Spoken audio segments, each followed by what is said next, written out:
नमस्ते। आइए वीडियो में यूपी टेट 2022 पेपर 2 के बाल विकास एवं शिक्षण विधि से संबंधित विषय की शुरुआत करते हैं। प्रश्न 1। शिक्षा मनोविज्ञान की सर्वाधिक व्यक्तिनिष्ठ विधि कौन सी है? सही उत्तर है अंतर्दर्शन। अंतर्दर्शन सबसे प्राचीन और व्यक्तिनिष्ठ विधि है जिसमें व्यक्ति अपने मानसिक अनुभवों का आत्मविश्लेषण करता है। प्रश्न 2। एल्बर्ट बंडूरा निम्न में से किससे संबंधित हैं? सही उत्तर है सामाजिक अधिगम सिद्धांत। बंडूरा ने मॉडलिंग के माध्यम से सीखने पर बल दिया और ये सिद्धांत व्यवहारवाद और संज्ञानात्मक विकास के बीच सेतु का कार्य करता है। प्रश्न 3। अधिगम में पठार निम्न में से किस कारण बनता है? सही उत्तर है थकान द्वारा। थकान एक प्रमुख कारण है जहां शारीरिक या मानसिक थकान के कारण व्यक्ति की कार्यक्षमता घट जाती है जिससे सीखने की गति रुक जाती है। प्रश्न 4। दर्पण चित्र परीक्षण किसे मापने हेतु प्रयुक्त होता है? सही उत्तर है अधिगम अंतरण को। यह परीक्षण साइकोमोटर सीखने की क्षमता और व्यक्ति द्वारा पुराने कौशलों को नई स्थितियों में कैसे समन्वयित किया जाता है इसे मापता है। प्रश्न 5। क्लाउड पिक्चर परीक्षण निम्न में से किसके मापन में प्रयुक्त होता है? सही उत्तर है व्यक्तित्व। ये एक प्रक्षेपी तकनीक है जिसका उपयोग व्यक्ति के अचेतन मन की भावनाओं और व्यक्तित्व के छिपे हुए पहलुओं का विश्लेषण करने के लिए किया जाता है। प्रश्न 6। 5 वर्ष के मोहन की मानसिक आयु 8 वर्ष है, उसकी बुद्धि लब्धि कितनी है? सही उत्तर है 160। बुद्धि लब्धि के सूत्र का उपयोग करके गणना करने पर मोहन का IQ 160 आता है जो अति प्रतिभाशाली श्रेणी में है। प्रश्न 7। इनमें से कौन सा IQ स्तर मंदबुद्धि बालकों का प्रशिक्षण योग्य IQ स्तर कहलाता है? सही उत्तर है 36 to 49। इस IQ स्तर के बच्चों को दैनिक जीवन के साधारण कार्यों के लिए प्रशिक्षित किया जा सकता है। प्रश्न 8। रोशा इंक ब्लॉट टेस्ट का प्रयोग निम्न में से किसके मापन हेतु किया जाता है? सही उत्तर है व्यक्तित्व। यह एक प्रक्षेपी तकनीक है जो स्याही के धब्बों के माध्यम से व्यक्ति के अचेतन मन के पहलुओं को उजागर करती है। प्रश्न 9।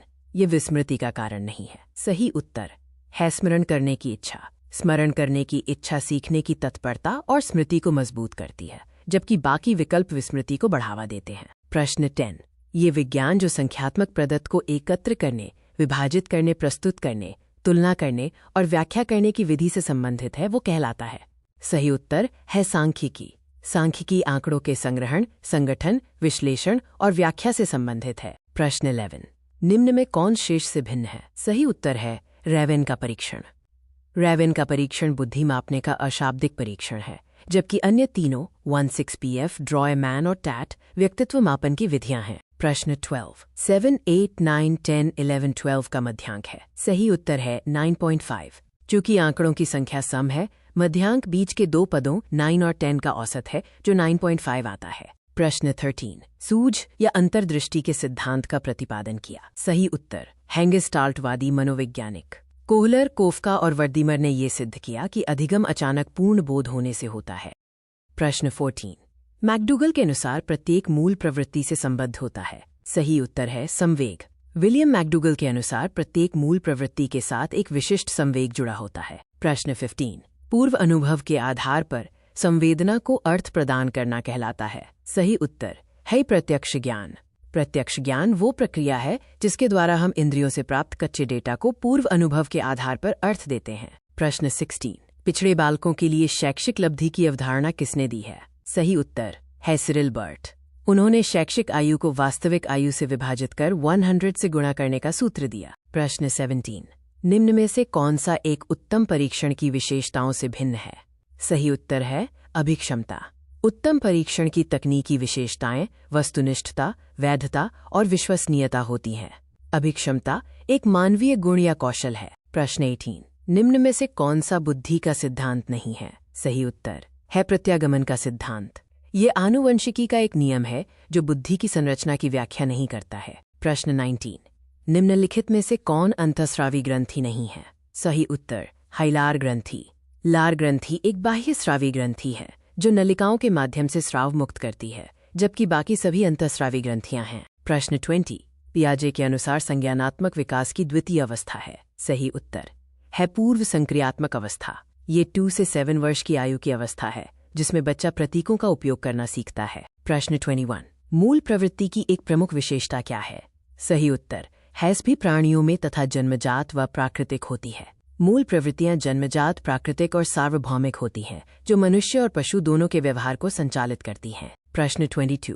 भारतीय संविधान में 6 to 14 वर्ष के बच्चों के लिए निःशुल्क व अनिवार्य शिक्षा का अधिकार किसमें शामिल है? सही उत्तर है अनुच्छेद 21A में। इसे 86वें संविधान संशोधन 2002 के माध्यम से मौलिक अधिकार के रूप में जोड़ा गया था। प्रश्न 23। क्रैशमर ने व्यक्ति को निम्न में से किस प्रमुख प्रकारों में वर्गीकृत किया है? सही उत्तर है इनमें से सभी। क्रैशमर ने गोलकाय, सुडौलकाय, लंबकाय और मिश्रित प्रकारों में वर्गीकरण किया है। प्रश्न 24। TET का उद्देश्य निम्न में किस का मापन है? सही उत्तर है अभिक्षमता। शिक्षक पात्रता परीक्षा या TET शिक्षण के लिए आवश्यक विशिष्ट कौशल और योग्यता का मापन करती है। प्रश्न 25। संघनन का सिद्धांत निम्न में से किसकी व्याख्या करता है? सही उत्तर है स्मृति। यह सिद्धांत बताता है कि नई जानकारी को दीर्घकालिक स्मृति में संचित होने के लिए समय और जैविक प्रक्रिया की आवश्यकता होती है। प्रश्न 26। निम्न में से शारीरिक विकास को प्रभावित करने वाला कारक क्या है? सही उत्तर है इनमें से सभी। शारीरिक विकास वंशानुक्रम, वातावरण, खेल और व्यायाम जैसे बहुआयामी कारकों पर निर्भर करता है। प्रश्न 27। बुद्धि लब्धि की गणना का सही सूत्र निम्नलिखित में से कौन है? सही उत्तर है मानसिक आयु बाय वास्तविक आयु x100। यह मानक सूत्र लुईस टर्मन द्वारा दिया गया था। प्रश्न 28। विचारात्मक चिंतन की चर्चा निम्न में से किसने की है? सही उत्तर है डीवी। जॉन डीवी ने विचारात्मक चिंतन को समस्या समाधान की सक्रिय और सावधानीपूर्वक विचार प्रक्रिया के रूप में परिभाषित किया है। प्रश्न 29। आगमनात्मक तर्क के स्तरों में कौन शामिल नहीं है? सही उत्तर है कल्पना। आगमनात्मक तर्क में अवलोकन, प्रयोग और सामान्यीकरण शामिल हैं, जबकि कल्पना रचनात्मक कार्यों से अधिक संबंधित है। प्रश्न 30। सीखी गई बात को धारण और पुनः स्मरण करने में असफल होना क्या कहलाता है? सही उत्तर है विस्मरण है। विस्मरण सीखी गई जानकारी को मस्तिष्क में सुरक्षित न रख पाना या आवश्यकता पड़ने पर उसे याद न कर पाना कहलाता है। इस वीडियो को देखने के लिए धन्यवाद। फिर मिलेंगे अगले वीडियो में। तब तक अपने चैनल एग्जाम एक्सप्रेस को लाइक, कमेंट और सब्सक्राइब करना न भूलें।